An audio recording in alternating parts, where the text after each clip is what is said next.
Hello friends, myself Dr. Jyotika Sharma, consultant OBS and Gynae. So today we will discuss about ultrasounds in pregnancy. सबसे पहले जैसे ही आप अपने period miss करते हैं तो एक प्रेगनेंसी टेस्ट करेंगे। अगर प्रेगनेंसी टेस्ट पॉजिटिव आता है तो आपने क्या करना है, What to do when you miss your periods. So जैसे ही प्रेगनेंसी टेस्ट पॉजिटिव आता है सबसे पहले आप डॉक्टर के पास जाएंगे। डॉक्टर आपको अल्ट्रासाउंड करने की सलाह देगा। सबसे पहले प्रेगनेंसी में शुरुआत में ही 6 से 7 हफ्ते के आसपास पहला अल्ट्रासाउंड किया जाता है टू सी कि आपकी प्रेगनेंसी जो है सही जगह पर लगी है और सही तरीके से ग्रो कर रही है, to diagnose that it is at the right place and baby has cardiac activity. So this is the first ultrasound which we do in very early pregnancy. कई बार हमारा ये मानना होता है कि शुरुआत के 3 महीनों में हमें अल्ट्रासाउंड नहीं करवाना चाहिए, पर ये बिल्कुल गलत धारणा है। अल्ट्रासाउंड बिल्कुल सेफ होता है। अगर हम अल्ट्रासाउंड कराने में देरी करते हैं तो कई बार एक इक्टोपिक प्रेगनेंसी नाम की कंडीशन है जो मिस होने का चांसेस होता है। इसलिए सबसे पहले शुरुआत में ही एक अल्ट्रासाउंड करवाएं टू सी कि आपकी प्रेगनेंसी बिल्कुल सही जगह पर लगी है। उसके बाद दूसरा अल्ट्रासाउंड तीसरे महीने में होता है 11 से 13 हफ्ते के बीच में, जिसमें बच्चे की स्पेसिफिक नाक की हड्डी और गर्दन की एक थिकनेस देखी जाती है जिसे न्यूकल ट्रांसल्यूसेंसी कहते हैं।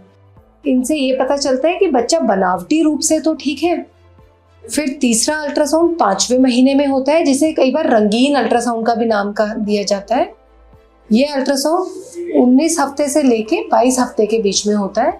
ये इस अल्ट्रासाउंड में बच्चे के सर से लेके पैर तक शरीर का एक एक अंग देखा जाता है। बच्चे में देखा जाता है कोई बनावटी खराबी तो नहीं है, क्योंकि इस अल्ट्रासाउंड के बाद ये समय निकल जाता है कि अगर बच्चे में कोई खराबी है तो हम कुछ इंटरवेंशन कर सकें। इसके बाद जो नेक्स्ट अल्ट्रासाउंड होता है वो 7वें महीने पे होता है, ये देखने के लिए कि बच्चा की ग्रोथ तो सही हो रही है।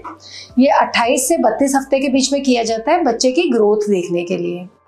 फिर एक 5वां अल्ट्रासाउंड होता है जो डिलीवरी से थोड़े दिन पहले 36 से 37 हफ्ते के बीच में किया जाता है to decide the type of delivery, mode of delivery. अगर सब कुछ ठीक चल रहा होता है तो हम कुदरती दर्द लगने का वेट करते हैं। तो ये 5 अल्ट्रासाउंड हर गर्भवती महिला को अपनी प्रेगनेंसी के दौरान करवाने चाहिए। इसके अलावा कई प्रेगनेंसीज हाई रिस्क प्रेगनेंसी होती हैं, उनमें कई बार फीटल इको या हर महीने पे अल्ट्रासाउंड, डॉपलर अल्ट्रासाउंड, ये डॉक्टर की सलाह से आप करवा सकते हैं। बेसिक 5 अल्ट्रासाउंड, उसके अलावा डॉक्टर के सलाह के अनुसार आप करवा सकते हैं। ये सारी सुविधाएं हमारे पास उपलब्ध हैं Jain multi speciality hospital Khanna में। अब अंत में मैं यही कहना चाहूँगी कि यदि आप प्रेग्नेंट हैं या प्रेग्नेंट होना चाहते हैं या फिर प्रेगनेंसी में कोई प्रॉब्लम आ रही है तो तुरंत जिन डॉक्टर को आप दिखा रहे हैं या तो उनकी सलाह लीजिए या फिर आप निसंकोच जैन हॉस्पिटल खन्ना में आ सकते हैं और इन सुविधाओं का लाभ उठा सकते हैं। Thank you so much for your kind listening.